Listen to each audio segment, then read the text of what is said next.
و 5 چیزی که بعد از اینکه انسان از قبرها برمیخیزه زنده میشه، خداوند متعال از او سوال میکنه. یکیش از عمرش است، دیگهش از جوانیش است.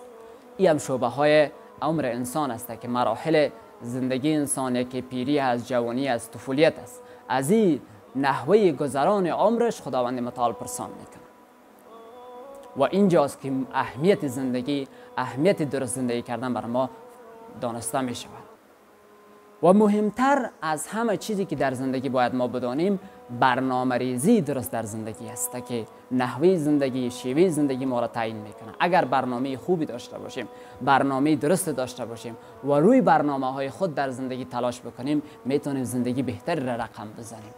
و اگر در زندگی خود برنامه درست نداشته باشیم و روی تطبیق برنامه های زندگی تلاش نکنیم، اینجاست که به آخر عمر خود میرسیم و هیچ چیز حاصل از زندگی خود نمی داشته باشیم.